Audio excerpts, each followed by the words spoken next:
This is the third video on a series where we've been looking at accumulating area underneath the function f of y dy, right? Notice we have to use a dummy variable.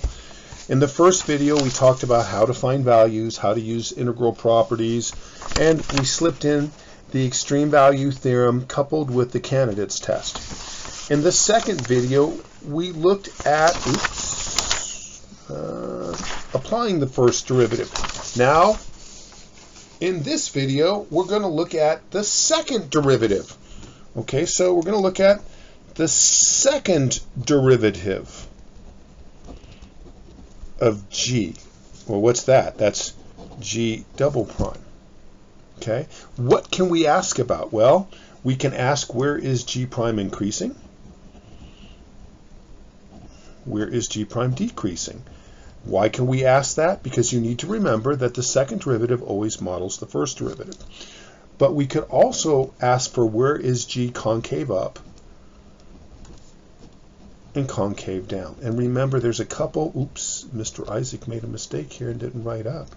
We could also ask for points of inflection. Okay, so those are the calculus concepts we're going to use. In a previous video, we showed, using the fundamental theorem of calculus, that g prime of x was f of x. So now, since I'm looking at the second derivative, which is the first derivative of the first derivative, g double prime of x is the first derivative of x. Okay, this is interesting. So you should remember, now I need to find the critical values of g prime, right?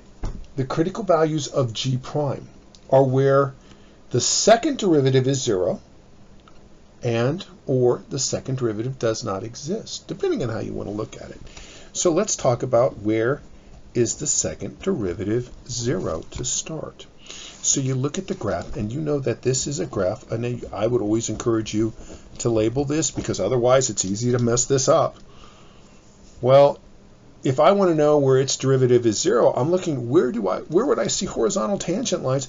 And when it's the AP, they will always make it so it's a nice integer. And I did that here too. And you can see that's at x equals -3. Okay. And you also want to look at where the second derivative doesn't exist.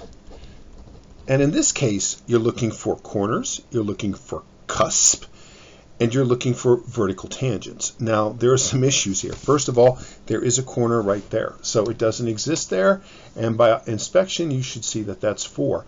Right here, okay, they don't expect you to write down why it doesn't exist, but you need to know it doesn't. If you're coming from the right, it's a corner, which means you will have a step discontinuity on the right of 0. On the left, as you come to 0, it's going to be asymptotic, because you're approaching a cusp.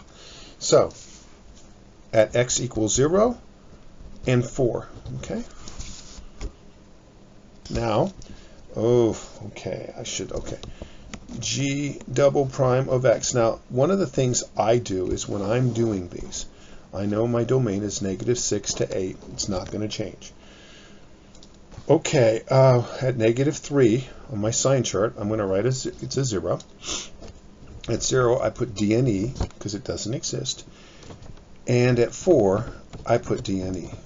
Now, just imagine if you drew a tangent line right here, what would be the sign of its slope?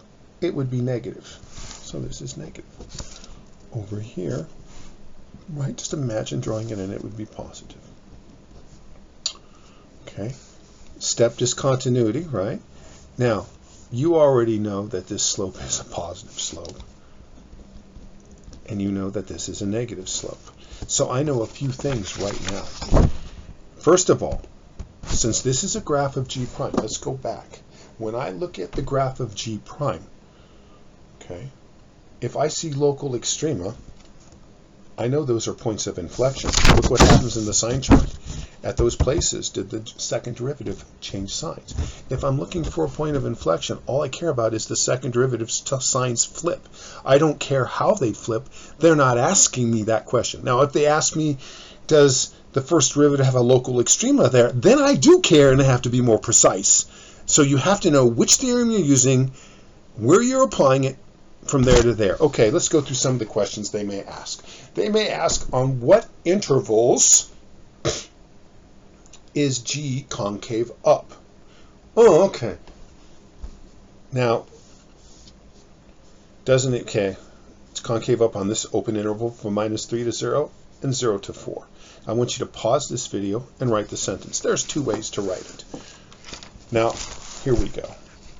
So G is concave up on the open interval from -3 to 0 or the open interval from 0 to 4. Now, I'm going to write two different justifications. This is going to be student 1, aka kiddo 1. That kid's just going to use the traditional approach because G double prime is positive on, and then repeat the intervals. Don't say these intervals because this will always get you full credit. Sometimes they're kinder than others if you say these intervals, but I don't care about the sometimes. I want you to earn the points all the times. Now we have kiddo 2. Okay, student 2. Now this kid's going to say because. Now remember, what does G double prime do? It directly models G prime. Since G double prime is positive, that kid's going to say G prime of X is increasing on, and then they plagiarize their intervals again. Okay. Now you don't need both of these justifications. You need one. Now the reason I practice writing both of them is sometimes they're going to tell you in the verbiage that the first derivative is increasing. Well, then that should tell you, hey, the first derivative is increasing. Hey, G double prime's positive. Hey, G is concave up. Okay. Now let's go ahead. G is concave down. So I go to the sign chart. I'm looking for where the second derivative is negative. Kid 1 is going to say, oh, -6 to -3 open interval, or 4 to 8. -6 to -3, or 4 to 8. Because, this is kid 1. I'll write this again. My second derivative, G double prime of X, is negative on, and then they plagiarize these intervals again. Okay. Kid 2. G is concave down on. They start out the exact same way as the first young adult. But what they're going to do, because, remember, what does G double prime directly model? Its predecessor, G prime. So G prime is decreasing. It's decreasing because the second derivative is negative on, and then we're going to plagiarize the same intervals. Now, some young adult may say, hey, Mr. Isaac, why can't I do that when I have, G and G prime? Well, the way the graders look at it is they're going to say, hey, this is a derivative. That's why they're going to let you get away with this. Okay? Mathematically, this works. By the way, there is one thing I'm missing. Points of inflection, I believe I said, right? So you'd look right here, and you would say, hey, look, my second derivative changes signs at -3, not at 0, and at 4. Okay. So X equals 0, and was it -3? And X equals -3 are domain values